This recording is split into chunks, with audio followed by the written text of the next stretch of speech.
اندر باریک ہوتے ہوتے ہوتے بہت پتلا ہو کر نیچے تک جاتا ہے۔ میں نے پوچھا نیچے کتنی اندر تک ہے؟ انہوں نے کہا جو پہاڑ تمہیں اوپر دکھ رہے ہیں یہ پہاڑ کا 1% ہے، باقی 99% پورا نیچے ہوتا ہے۔ یہ پہاڑوں کی اونچائی، یہ پہاڑوں کی جو اونچائی ہے یہ 1% ہے، 99% پورا نیچے ہوتا ہے۔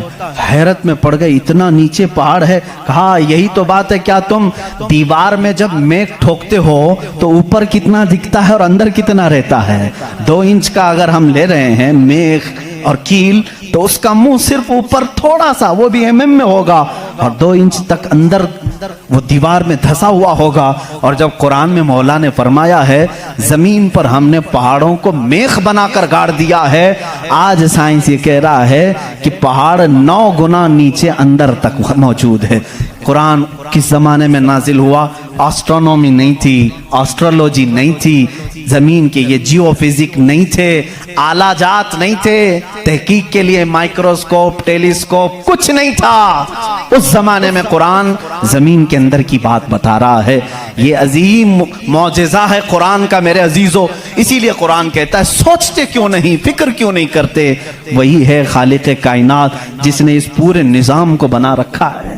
یہ اتنی نہیں ہے، یہ جو زمینوں میں نظر آ رہی ہیں ان کی تحقیقات کرتے کرتے کئی لوگوں کی زندگیاں ختم ہو گئی۔ کچھ چاند کی تحقیق پر چلے، کچھ سورج کی تحقیق پر چلے، کچھ زمین کی تحقیق پر چلے۔ انسانوں کو بھی اللہ نے یہ علم دیا ہے، یہ عقل دیا ہے۔ یہ جو سائنسدان اپنی تحقیق کر رہے ہیں یہ کبھی یہ نہ سمجھیں کہ یہ ہماری مارے ہوئے تیر ہیں، بلکہ اللہ اپنے بندوں کو خود اتنی سمجھ بوجھ دیتا ہے کہ وہ اس کی نشانیوں کی کھوج لگائیں اور کائنات کو بتائیں کہ کوئی تو ہے جو طاقت اسے چلا رہی ہے، کوئی تو ہے نظام جو اس کی پرورش کر رہا ہے۔ لیکن یہ دھوکہ باز بن جاتے ہیں کچھ لوگ کہ وہ تحقیق کر کے سمجھ تو جاتے ہیں لیکن بعد میں جب ان کو علم ہوتا ہے کہ اس کے پیچھے کوئی طاقت ہے وہ بتا نہیں پاتے، اس لیے کہ کفر ان کے دلوں میں رچ بس چکا ہے۔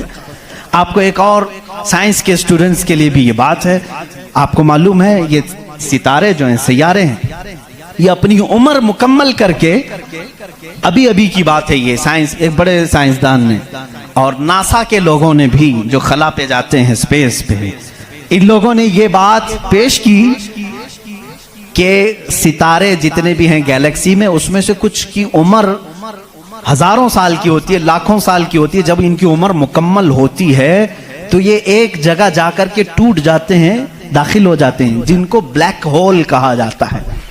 بلیک ہول کیا ہے؟ سائنسدان کہتے ہیں اس کی تحقیق ابھی تک نہیں ہو سکی، ایک بہت بڑا سوراخ ہے، بہت بڑا سوراخ جس میں یہ ستارے جا کر کے ختم ہو جاتے ہیں، ان کی زندگی یہاں ختم ہوتی ہے۔ کہیں یہ باتیں آپ کو سوکھی تو نہیں لگ رہی ہیں؟ آج بہت ہی زیادہ سائنس بول رہے ہیں، ضرورت اس کے لیے ہے میرے عزیزو، میں اپنے دین کو ان لوگوں کے سامنے رکھنا چاہتا ہوں جو صرف سائنس کو اپنا خدا سمجھتے ہیں۔ آؤ قرآن پڑھو، قرآن اس کی بنیادیں تمہیں دے گا سائنس کی۔ بلیک ہول کیا ہے سائنسدان نہیں بتا سکے، جبکہ ان کے پاس اب بڑی مشینیں ہیں۔ یہ جو ناسا کے لوگ خلا میں جاتے ہیں 1 سال تک کے لیے چلے جاتے ہیں، کئی مہینوں کے لیے چلے جاتے ہیں اور تحقیقات کر کے لا رہے ہیں۔ چاند پر انہوں نے کیمرے لگایا اور وہاں کی تصویریں یہ بھیجنے کی بات کر رہے ہیں، لیکن پھر بھی بلیک ہول معلوم نہیں۔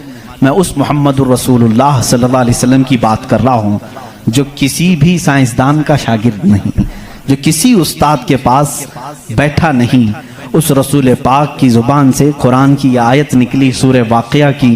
اللہ فرماتا لا اقسم بمواقع النجوم انہو لقسم لو تعلمون عظیم، اللہ فرماتا قسم ہے اس جگہ کی جہاں جا کے ستارے ٹوٹ جاتے ہیں، بے شک اللہ رب العزت کی اس میں بڑی شان ہے اگر تم سمجھ سکو۔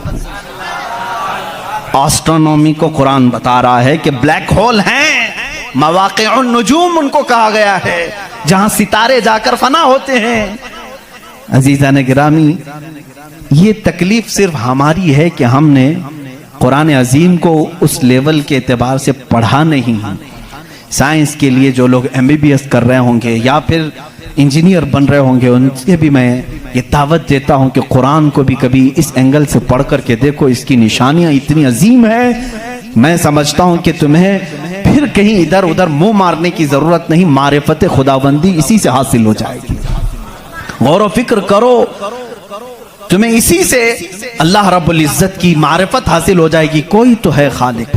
امام اعظم ابو حنیفہ رحمۃ اللہ تعالی علیہ کے پاس ایک دہریہ، اس زمانے کے بھی جو ایتھسٹ ہوتے ہیں، ایتھسٹ سمجھتے ہیں، ایک نیا یہ چلا ہوا، نیا نہیں ہے پرانے ہی ہے، نام نیا لگتا ہے، ملحد ہیں یہ، ایتھیزم۔ بہت سارے لوگ وہ اپنے دین، اپنا ریلیجین کے جگہ پر یہ لکھتے ہیں، آپ دیکھ لینا ان کو، ایتھیزم۔ آپ مسلم لکھتے ہیں، کچھ لوگ ہندوازم لکھتے ہیں، کچھ لوگ کرسچینٹی کہتے ہیں، کچھ جیوز ہوتے ہیں، لیکن کچھ ہیں جو ایتھیزم، ایتھسٹ ہیں۔ ایتھسٹ کا مطلب کوئی خدا نہیں، کوئی دین نہیں، کوئی مذہب نہیں۔ یہ بیچارے آوارہ لوگ ہیں، یہ لاوارث لوگ ہیں جو اس طرح سے کہہ رہے ہیں۔ اب ان کی بات میں آپ کو بتاؤں، ایتھیزم، اس طرح کا ایک ایتھسٹ امام اعظم ابو حنیفہ کے پاس آیا، اس نے کہا خدا ہے؟ تم بار بار خدا کی بات کرتے ہو، مجھے تو نہیں لگتا، کوئی نہیں ہے، اگر ہے تو دکھتا کیوں نہیں؟ بہت ساری چیزیں ہیں ایسی آپ نے سمجھایا جو دکھتی نہیں لیکن ہے، بہت ساری چیزیں ہیں۔ اس نے کہا ایسی کوئی چیز نہیں ہے جو ہے اور دکھتی نہیں۔ آپ نے اس کو ایک تماچا لگایا، ڈھیلا اٹھا کر کے مار دیا۔ اس نے کہا میں سوال کیا، تم نے مار دیا۔ کہا کیا ہوا مارا؟ کہا درد ہو رہا ہے۔ کہاں ہے درد؟ اب ہو رہا ہے، دکھتا نہیں ہے لیکن احساس ہے۔ بہت ساری چیزیں ایسی ہیں جو دکھتی نہیں ہے لیکن ہے، ان کا وجود ہے۔ بہرحال آپ نے اس کو جواب کیا دیا؟ کہا سنو، میرے ساتھ آج ایک بڑا عجیب واقعہ پیش آیا۔ میں سمندر کے کنارے گیا تھا، میں نے دیکھا ایک کشتی کو، اور وہ کشتی کی تعجب خیز بات یہ تھی کہ وہ اکیلے چل رہی ہے، کوئی نہیں چلا رہا، سامان خود سے وہ لاد لیتی ہے اپنے اوپر اور چل پڑتی ہے سیدھے راستے پر، پھر تھوڑی دیر کے بعد ساحل پر آتی ہے اور اپنا سامان خود ہی اتارتی ہے، پھر جیسے ہی وقت ہوتا ہے پھر چل پڑتی ہے۔ کوئی کشتی بان نہیں، کوئی ملا نہیں، کوئی کیپٹن نہیں اس کے اندر، سواری بھی نہیں، خود سے سب چل رہی ہے۔ یہ اس دور میں امام اعظم کہہ رہے ہیں جب الیکٹرانک دور نہیں تھا۔ آج کے لوگ ہو سکتا ہے یقین کر لیں الیکٹرانک کشتی ہوگی، ہو سکتا ہے کوئی اس کو الیکٹرانک مشین چلا رہی ہوگی، ایسا نہیں ہے۔ اس زمانے میں کوئی اس چیز کی ایجاد نہیں تھی۔ اس نے کہا کیا پاگل پن کی باتیں کر رہے ہو، کس کو بنا رہے ہو تم؟ کیا ایسی کوئی کشتی ہے جو خود سے سامان بھی اتارتی ہے اور چڑھا بھی لیتی ہے اور چلنے بھی لگ جاتی ہے؟ امام اعظم ابو حنیفہ رحمۃ اللہ علیہ نے فرمایا اتنا تیرا دماغ چلتا ہے کہ کوئی کشتی سمندر پر بغیر چلانے والے کے نہیں چلتی۔ یہ پورے دن اور رات کا نظام اور لوگوں کی موت و حیات کا نظام، زمین سے پودوں کو نکالنے کا نظام، برابر وقت پہ موسم کے آنے کا نظام بغیر کسی کے چلائے کیسے چل سکتا ہے؟ کبھی اس میں تاخیر تم نے دیکھی؟ کبھی تم نے یہ دیکھا کہ رات ہوئی نہیں؟ کبھی تم نے دیکھا کہ دن ہوا ہی نہیں؟ وہ اپنے وقتوں پر ساری چیزیں چلا رہا ہے۔ عزیزان گرامی، ان تمام چیزوں میں ایک نشانی ہے اس کے وجود کی۔ اسی لیے اللہ رب العزت نے سورہ اخلاص میں یوں فرمایا قل هو اللہ احد، اے محبوب آپ فرما دے وہ اللہ ایک ہے۔ اب ایک ہونے کی نشانیاں بھی بہت ہیں، ایک ہونے کی نشانیاں بھی بہت ہیں۔ ہم بچپن میں پڑھتے تھے، ہمارے پاس ایک ہمارے والد کتاب پڑھاتے تھے، اس میں ایک سوال ایک بوڑھی عورت سے کسی نے کیا تھا کہ بڑی بھی تم نے اللہ کو ایک مانا ہے؟ کہا ہاں بالکل۔ وہ چرخہ سیلتی تھی، چرخہ جس میں کپڑے سلے جاتے ہیں۔ مولوی صاحب نے پوچھا کیا دلیل ہے کہ کوئی نظام کو چلا رہا ہے، کوئی ہے خدا؟ اس نے کہا میری مشین یہ سب سے بڑی دلیل ہے میرے لیے۔ کہا کیسے؟ کہا یہ جو چکر کاٹتی ہے مشین، جب تک میں پاؤں ہلاتی نہیں یہ چرخہ چلتا نہیں۔ یہ نظام شمسی پورا بغیر کسی کے چلائے کیسے نہیں چلتا؟ کہا اچھا ٹھیک ہے، بڑی عقل مند عورت ہے، مشین کو ہی اللہ کی نشانی سمجھ لیا تو نے۔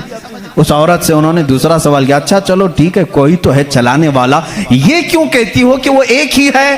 کہا چلو ٹھیک ہے اس کی بھی نشانی میری یہ مشین ہے، اس کی نشانی بھی میری یہ مشین ہے۔ کہا کیسے؟ کہا چلو میں ادھر سے چلاتی ہوں تو ادھر سے چلا، بیٹھ جا میرے سامنے، میں ادھر سے چلاتی ہوں تو ادھر سے چلا، پھر دیکھتے ہیں کپڑے کی حالت کیا ہوتی ہے۔ کپڑا جو ہے ہو سکتا ہے لیڈیز کی بجائے جینز کا ہو جائے، جینز کی بجائے لیڈیز کا ہو جائے، کچھ کا کچھ بن جائے. کیوں؟ انہوں نے کہا بات تو صحیح ہے. اس بوڑھی عورت نے کہا میں نے اپنے چرخے سے ہی یہ دین سیکھا کہ اگر کائنات میں ایک کے بجائے دوسرا ہوتا تو جھگڑے ہو جاتے. ایک خدا کہتا میں بارش برساؤں گا, دوسرا کہتا نہیں میں دھوپ ڈالوں گا, تیسرا کہتا نہیں میں ٹھنڈی لاؤں گا. ان کے جھگڑوں میں پھر کائنات کا نظام درہم برہم ہو جاتا. لیکن نظام برابر چل رہا ہے. اس بات کی دلالت ہے کہ چلانے والے دو نہیں ایک ہی ہیں. تو نہیں ہے, ایک ہی ہے. اگر دو ہوتے, اسی کو اللہ نے قرآن میں فرمایا لو کان فیہما آلہۃ الا اللہ لفسدتا. اگر زمین و آسمان میں دو خدا ہوتے اللہ کے علاوہ, رب فرما رہا ہے ضرور اس میں فساد ہو جاتا, ضرور فساد ہو جاتا. اس لیے کہ ایک جو عقل سے ہمارے درمیان ہم نے دیکھا ہے جو چلا سکتا ہے, وہ دو لوگ نہیں چلاتے ہیں. دو لوگوں کی ذہنیت الگ ہو جاتی. اب اس کو فلسفے میں آئیں گے, جس کو فلسفی کہتے ہیں. یہ بھی ایک علم ہے. فلسفی لوگوں کے دماغ کے اعتبار سے بھی ہم نے اس کو ثابت کیا. اگر دو ہیں, پہلی بات آپ کے دماغ میں یہ ہونا چاہیے کہ خدا وہ ہے جو کسی کا محتاج نہیں. اتنی بات تسلیم کرتے ہو, جو کسی کا محتاج نہیں. جب یہ فارمولہ تمہارے دماغ میں ہے تو آپ دو کو لے کر کے آؤ. دو کو لاؤ گے تو دونوں کا دماغ ایک ساتھ نہیں چلے گا, یا تو پھر مشورے سے چلیں گے. مشورہ کرے گا تو ایک دوسرے کا محتاج ہوگا, اور جو محتاج ہوگا وہ خدا نہیں ہوگا. مثال کے طور پر دونوں بیٹھے ہیں, چلو آج میٹنگ کرتے ہیں, کل بارش کریں گے. تو ظاہر سی بات ہے ایک نے دوسرے کو پوچھا تو پہلا والا دوسرے کا محتاج ہوا کہ نہیں. اب خدا کے بارے میں ہمارا تصور یہ ہے وہ اپنے کاموں میں کسی کی شراکت نہیں چاہتا, کوئی شریک نہیں ہے اس کا. اب اگر شریک ہو گیا تو اس کی فضیلت کہاں ہے؟ ایک ہونے میں جو فضیلت ہے وہ دو میں ہے نہیں. ایک ہونے میں جو فضیلت ہے وہ دو میں ہے نہیں. اسی لیے ہم لاکھوں کروڑوں کے سامنے سر جھکانے والوں سے کہتے ہیں مان لو ایک ہی کو تسلیم کرو. اس لیے کہ جتنے ادیان ہیں دنیا میں تقریباً سب کے ہاں ایک تصور ہے خدا کا تصور. ایتھیزم کو چھوڑ کر کے میں باقی سب کی بات کروں, ہندوؤں کے نظریات میں بھی خدا کا تصور ہے, کوئی تو ہے, ایک بھگوان کے کچھ بھی نام لیں. عیسائیوں کے مذہب میں یہی ہمارے رب ذوالجلال کا تصور ہے, خدا کا وہ بھی یقین کرتے ہیں. یہودی بھی خدا کو مانتے ہیں, سکھوں کے ہاں بھی ہے. تقریباً دنیا میں جو بھی ریلیجیس ہے, کسی مذہب کو مانتا ہے, ان سب مذہبوں میں خدا کا تصور ہے. لیکن اب یہ جھگڑا ہے کہ ماننے میں کون خدا ہے کون نہیں ہے. یہاں تک تو سب متفق ہیں, ہے کوئی تو ہے, لیکن یہاں آ کر کے چوک جاتے ہیں کہ کس کو ماننا چاہیے کس کو نہیں. اس لیے میرے عزیزو, اسلام نے وہ نشانیاں رب ذوالجلال کے واحد ہونے کی اور اس کے طاقتور ہونے کی رکھی ہیں جس کو آج تک دنیا انکار نہیں کر سکی, اور قرآن کے اس معجزے کو آج تک کوئی چیلنج نہیں کر سکا. میں سائنسدانوں سے بھی کہتا ہوں, آپ کو ایک بات یہ بھی میں بتا دوں, ابھی 18ویں صدی کی بات ہے. 18ویں صدی میں امریکہ کا سفر کرنے والے ایک سائنسدان نے ایک نئی چیز کا انکشاف کیا. اٹلانٹک اوشین میں یا سمندر کے ایک حصے میں ایک ایسی جگہ ہے جو بالکل ہی ڈارک ہے, ڈارک سپیس اس کو کہتے ہیں. یعنی وہاں روشنی بالکل نہیں, سورج کی ایک کرن بھی وہاں نہیں آتی, اتنا وہاں پر اتنی وہاں تاریکی ہے. یہ کب؟ 18ویں صدی میں, یعنی آج سے 200 سال پہلے کی بات ہے. اس نے انکشاف کیا, دنیا کو بتایا میں نے ایک ایسی جگہ دیکھی بہت ہی ڈارک ہے, بہت اندھیرا ہے. وہ جب واپس آیا تو علماء ربانیین نے سورہ نور کی قرآنی آیتیں پڑھی. اللہ فرماتا ہے کہ اذا اخرج یدہ لم یکد یراہ ومن لم یجعل اللہ لہ نورا فما لہ من نور. اللہ فرماتا ہے ہم نے کائنات میں ایک ایسی جگہ رکھی ہے کہ اس پہ اندھیریوں پر اندھیریاں ہیں, اگر تم ہاتھ بھی نکالو گے تو ہاتھ بھی نظر نہیں آئے گا, ہاتھ بھی نظر نہیں آئے گا. یہ کہاں کا؟ یہ علم البحر جس کو کہتے ہیں, سمندروں کا علم رکھنے والا جو پوری زندگی سمندروں کی کھوج میں لگا دیا, وہ لا کر کے بتایا. اس نے سوچا میں بہت بڑا تیر مارا ہوں, لیکن جب بتایا قرآن پڑھنے والوں نے کہ یہ تو قرآن میں ہے, اللہ فرما رہا ہے ایک ڈارک سپیس ہے کائنات میں جہاں تم ہاتھ بھی نکالو گے تو نہیں نظر آئے گا، اتنا ڈارک ہے۔ وہ سٹپٹا گیا، پریشان ہوا، میں اس کی تحقیق کروں گا، یہ قرآن میں آئی کیسے بات؟ سب سے پہلا دنیا کا میں انکشاف کرنے والا ہوں، میں اس کو سب کو بتانے والا پہلا فرسٹ آدمی میں ہوں، یہ پہلے سے کہاں سے آ گئی قرآن؟ پھر وہی دو باتیں میں بتاتا ہوں میرے عزیزو۔ اس کو بھی یہی جھٹکا لگا کہ یہ قرآن اس زمانے میں نازل ہوا جب سائنس کا وجود نہیں تھا، اور اس پر نازل ہوا جس کو دنیا میں کسی نے سکھایا نہیں تھا۔ بعد میں پھر اس نے یہ سوچا شاید ہو سکتا ہے پروفیٹ محمد صلی اللہ علیہ وسلم سمندروں کا سفر بہت کرتے ہوں گے، ان کے سمندروں کے سفر میں شاید کبھی یہ جگہ آ گئی ہوگی، اس لیے انہوں نے اپنے من سے قرآن میں یہ لکھ دیا ہوگا۔ اس نے یہ نتیجہ نکالا، لیکن دوسرے ہی دن اسے پھر بڑا جھٹکا یہ لگا کہ جب سیرت مصطفیٰ پڑھا اس نے، اللہ اکبر، حضور کی 63 سالہ زندگی میں آپ نے ایک مرتبہ بھی سمندر کا سفر کیا ہی نہیں۔ یہ بہت بڑا جھٹکا لگا کہ وہ محمد صلی اللہ علیہ وسلم کبھی پوری زندگی میں سمندر کا سفر کیے ہی نہیں۔ میرے عزیزو، اس بات میں غلط فہمی میں نہ آنا کہ وہ سمندروں کو نہیں جانتے تھے، وہ معراج کا سفر کرنے والا رسول سمندروں کو ضرور جانتا ہے، لیکن یہ حکمت الہی تھی کہ کبھی سمندر کے سفر کرنے کا اتفاق نہیں ہوا۔ اب اسے جھٹکے پر جھٹکا یہ لگا جو کبھی سمندر کو گیا ہی نہیں، وہ اگر اٹلانٹک اوشین میں موجود ڈارک سپیس کو بتاتا ہے تو ضرور وہ اپنے پیٹ سے نہیں بتا رہا ہے، وہی اس کو بتایا ہوگا جس نے ڈارک سپیس بنایا ہے۔ یہی اللہ رب العزت کے وحدانیت کی نشانیاں ہیں، اس کے وجود کی نشانیاں ہیں۔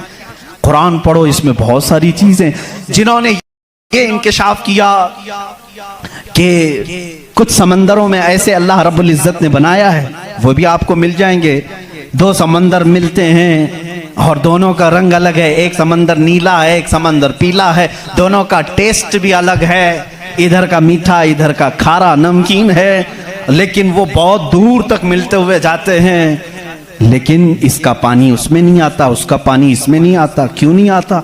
اللہ فرماتا مرج البحرین یلتقیان، مرج البحرین یلتقیان بینہما برزخ لا یبغیان فبأی آلاء ربکما تکذبان۔ اس رب ذوالجلال نے فرمایا ہم نے دو سمندروں کو بہایا ہے، دیکھنے والوں کو ایسا لگتا ہے کہ یہ مل گئے ہیں، لیکن ہم نے اس میں نہ دکھنے والی ایک ایسی دیوار بنائی ہے کہ اس کا پانی اس میں نہیں ملتا، اس کا پانی اس میں نہیں ملتا۔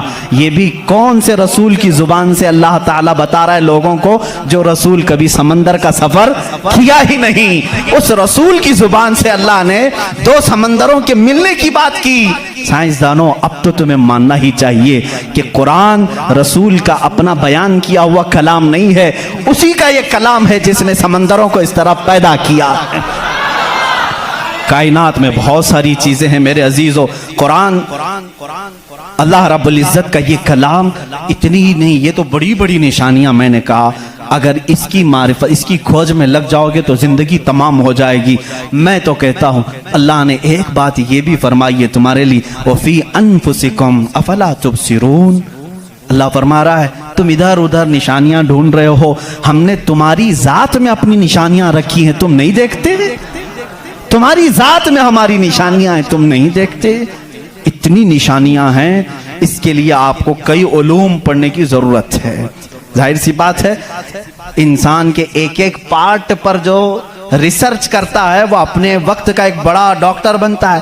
خالی صرف دل پر جس نے ریسرچ کیا وہ کارڈیالوجی ہے، جو صرف کڈنی پر ریسرچ کیا وہ نیفرولوجی ہے، اور جو صرف رگوں کو دیکھا ہے وہ نیورولوجی ہے۔ پارٹ پارٹ پر انہوں نے پوری زندگیاں ختم کی، پورے انسان کو پڑھا کس نے؟ آج کون پڑھا ہے؟ اسی لیے امام اعظم ابو حنیفہ رحمۃ اللہ علیہ نے فرمایا من عرف نفسہ فقد عرف ربہ، جس نے صرف اپنی ذات کو پہچان لیا وہ اپنے رب کو پہچان لے گا۔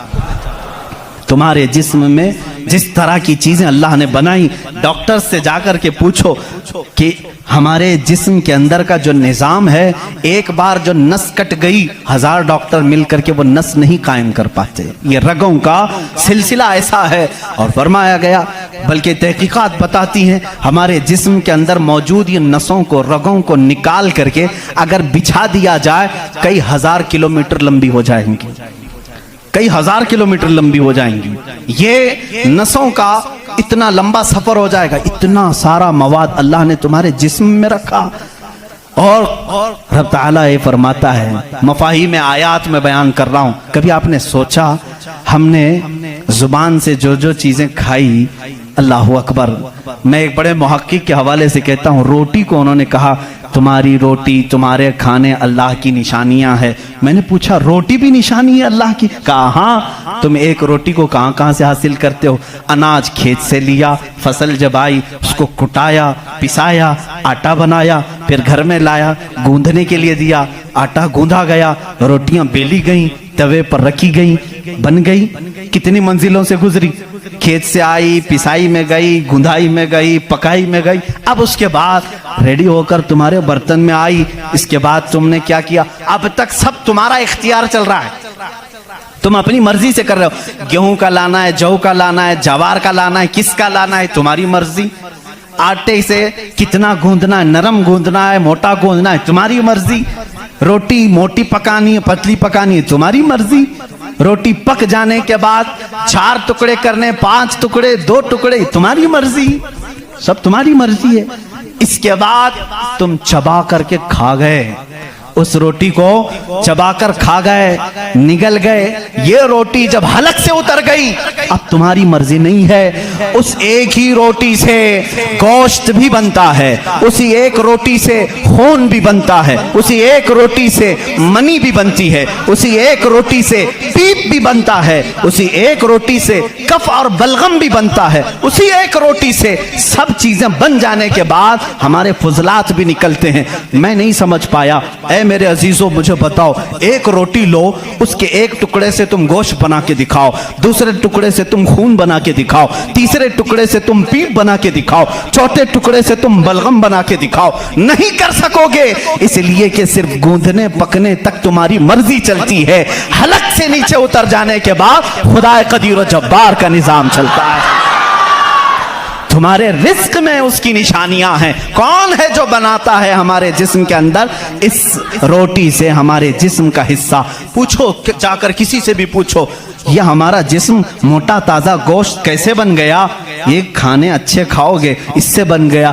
ہم نے کہا ہم کھانے کاجو بادام بھی کھا رہے ہیں تو بھی گوشت بن رہا ہے، روٹی کھا رہے ہیں تو بھی گوشت بن رہا ہے، چاول کھا رہے ہیں تو بھی گوشت بن رہا ہے، اور خون ایسا لکوڈ ہے کہ بازار میں ملتا نہیں، کسی انسان کا ہی لینا پڑتا ہے۔ اس کو کون بنایا ہے؟ کہا اس کو بھی روٹی سے ہی بنایا ہے، کاجو بادام سے ہی بنایا ہے، پھلوں سے ہی بنایا ہے۔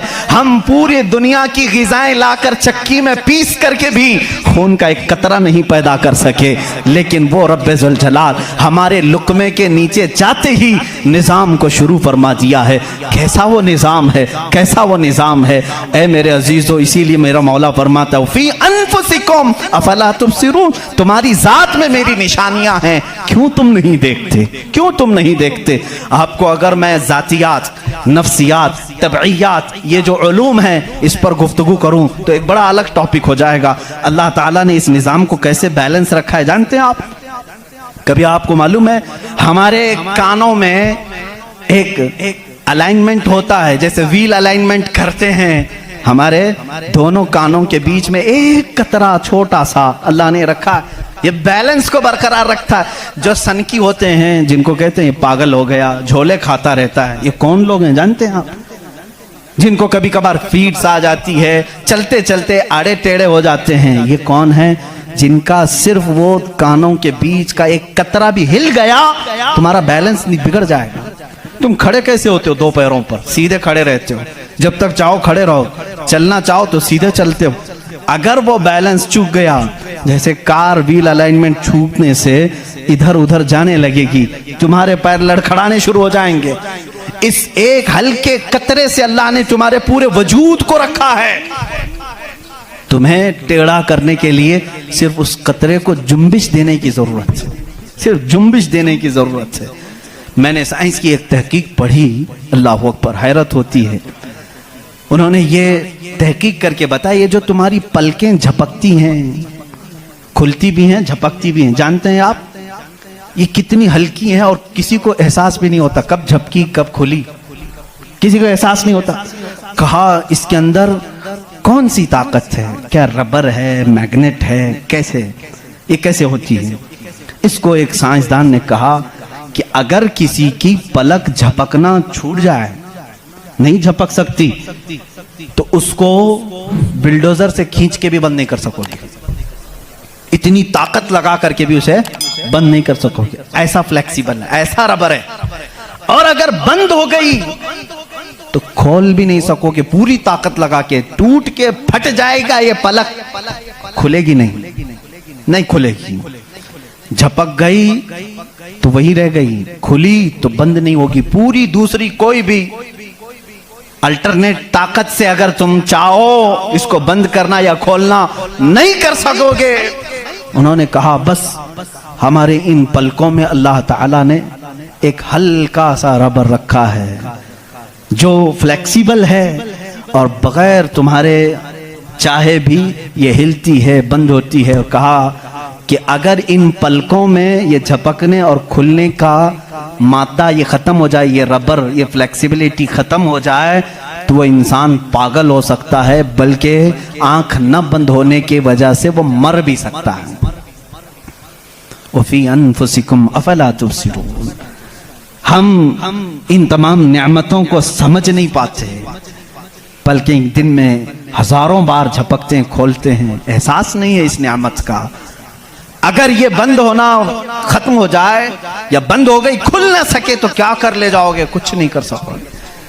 بلکہ میرے عزیزو، تمہارے جسم پر موجود یہ رونگٹے، یہ بال بھی اللہ کی علامت ہیں، نشانیاں ہیں. جانتے ہو بال سب ایک ہی طرح کے ہیں، لیکن ابھی 2 ہی دن قبل میں پڑھ رہا تھا، ذہن کیا ہے جاتا نہیں ان چیزوں کی طرف، چونکہ معمول پہ چل رہے ہوتے ہیں. ایک صاحب نے مجھ سے سوال کیا کہ حضرت بال جو ہے ہماری آنکھوں پہ بھی ہیں، پلکوں میں، اور اوپر بھووں پہ آئی برو بھی ہیں، اور بال سر پہ بھی ہیں اور دیگر جگہوں پر ہیں. سر کے بال اور دیگر جگہوں کے بال بڑھتے ہیں، یہ بال بڑھتے کیوں نہیں؟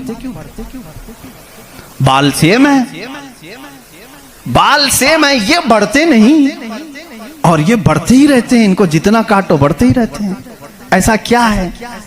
اللہ اکبر. اس دن مجھے حیرت ہوئی، میں نے کبھی اس چیز پر توجہ نہیں کی، کبھی نہیں سوچا. ہو سکتا ہے آپ کا ذہن نہ گیا ہو. پڑھنے پر ایک محقق نے یہ بھی لکھا ہے، دیکھنے میں یہ سارے بال ایک طرح سے ہیں، ان بالوں میں ساری چیزیں ایک ہی طرح کی ہیں. دیکھنے میں یہ کالے ہیں تو وہ بھی کالے ہیں، قوت بھی ان کی سیم ہے، لیکن اللہ رب العزت نے ان بالوں میں بڑھنے کا خون رکھا ہے. ان بالوں میں بڑھنے والا خون آتا تک نہیں ہے، آتا تک نہیں. عزیزان گرامی، اس کی یہ نشانیاں ہیں بہت ساری. اس کی تحقیقات پھر کسی موقع پر میں عرض کروں. اور پیٹ کے اندر موجود چیزیں جو اپنا نظام خود بخود چلا رہی ہیں، نہیں چلا سکو گے، نہیں چلا سکو گے. دل جتنی مرتبہ یہ دھڑکتا ہے، اس کے اندر جو پریشر ہے، کہا گیا ہے یہ جو خون کو دبا کر کے جسم میں پھیلاتا ہے، اس کے متعلق سائنس یہ کہتا ہے اتنا پریشر ہے کہ دنیا میں کسی فوارے پہ، کسی فاؤنٹین میں اتنا پریشر نہیں ہوگا جتنا دل میں پریشر ہے. اور یہ اتنی تیزی سے ایک بار پمپ کرتا ہے کہ خون پورے جسم میں ناخن تک آ جاتا ہے. ایک بار کے پمپ پر ایک بار اس طرح دل نے دبایا خون کو بار، تو خون ناخن تک پہنچتا ہے. اتنا پریشر اس کے اندر ہے. امریکہ کی ایک لیبارٹری میں ایک پاکستانی عالم دین گئے تھے، کارڈیالوجی تھے وہ ڈاکٹر. وہ ایک عالم کو لے کر کے گئے، اور کارڈیالوجی نہیں، ریڈیالوجی بھی غالباً کچھ ہے، جس میں آوازیں سننے کا آلہ ہوتا ہے، ایک مشین ہوتی ہے جسم کے اندر حرکت کرنے والی ہر آواز کو اس میں سنا جا سکتا ہے. پلک آپ جھپکتے ہیں، آپ سانس لیتے ہیں تو اس کی آواز کیسی ہوتی ہے. تو انہوں نے کہا آج چلیے لیبارٹری میں آپ کو بتاتا ہوں کہ دل کی آواز، ہم تو یہاں ہاتھ رکھتے ہیں تو دھک دھک دھک کی آواز آتی. تو انہوں نے کہا ہم آپ کو اس سے سناتے ہیں.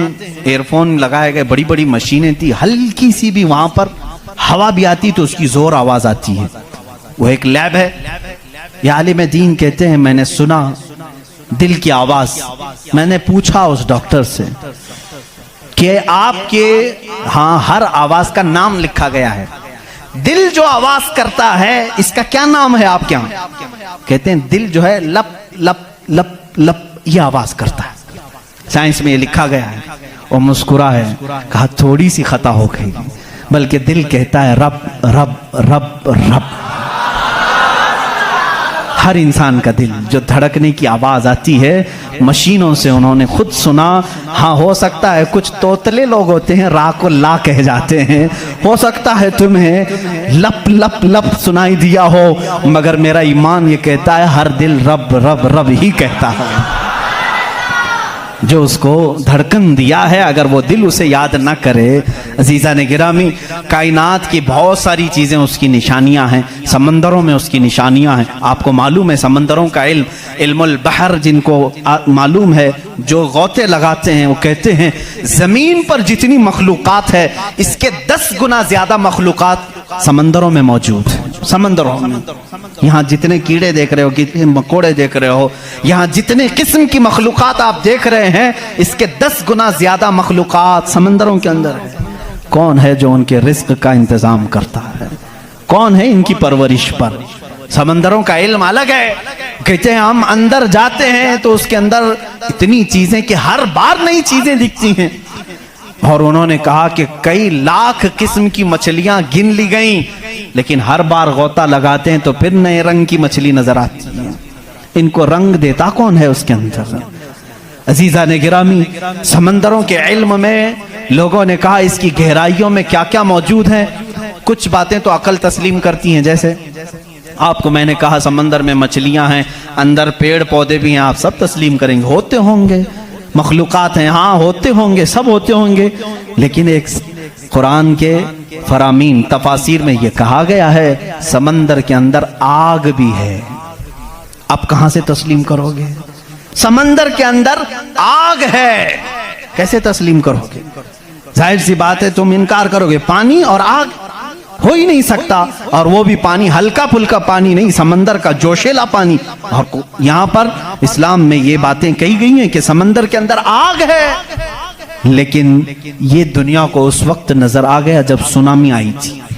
انڈونیشیا میں جو ساحل پر سونامی کی لہریں جنہوں نے دیکھی, جس کی رفتار 2000 کلومیٹر پر آر تھی, 2000 کلومیٹر پر آر کی رفتار سے وہ پانی چل رہا تھا, اور اس کی ہائٹ جو موجوں کی وہ 200 فٹ اونچی تھی.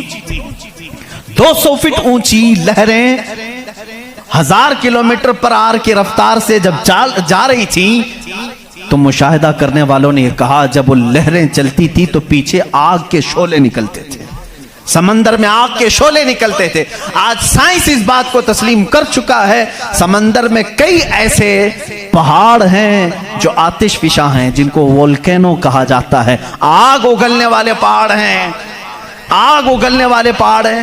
وہ کئی مہینوں میں اور سالوں میں اپنے اندر موجود آگ کو باہر اگلتے ہیں تو سمندر میں طغیانی آ جاتی ہے, سمندر کے اندر موجوں کی بھنور آ جاتی ہے. یہ تمام چیزیں آج سائنس کہہ رہا ہے, میرا مولا قرآن میں اس چیز کو بیان فرما رہا ہے. جبکہ پھر میں آپ کو بتا رہا ہوں قرآن اس ماحول میں اترا جب سائنس نہیں تھا, اور اس رسول پر اترا جو سمندروں کا سفر نہیں کیا تھا. اللہ تبارک و تعالیٰ نے پہاڑوں کے علم کے متعلق قرآن میں بیان فرمایا, ستاروں کے علم کے متعلق, سمندروں کے علم کے متعلق, زمین کا یہ جیو فزک ہو, آسٹرونومی ہو, ستاروں کا آسٹرولوجی ہو, علم الفلکیات ہو, اس کے بعد نباتات, یہ پیڑ پودوں کے علم کے لیے بھی قرآن موجود ہے. اللہ رب العزت ان کے متعلق بھی فرما رہا ہے ان کے جوڑ بنائے گئے. آج دنیا یہ کہہ رہی ہے کہ ایک پیڑ کو دوسرے پیڑ سے لگاتے ہیں تو پھل اچھے آتے ہیں, پھل اچھے آتے ہیں. یہ حدیث پاک میں ملتا ہے. مدینہ طیبہ میں کلمی کرتے تھے صحابہ اس وقت کھجوروں کی. عزیزان گرامی, پیڑ پودوں کی جب تحقیقات ہوتی ہیں تو اب اس پر بھی سائنس حیران ہے کہ ہم نے پھولوں کو دیکھا, یہ پھول جب کھلتے ہیں تو اس میں اچانک آ کر کے پینٹ کون کر جاتا ہے, یہ رنگ کون ڈالتا ہے.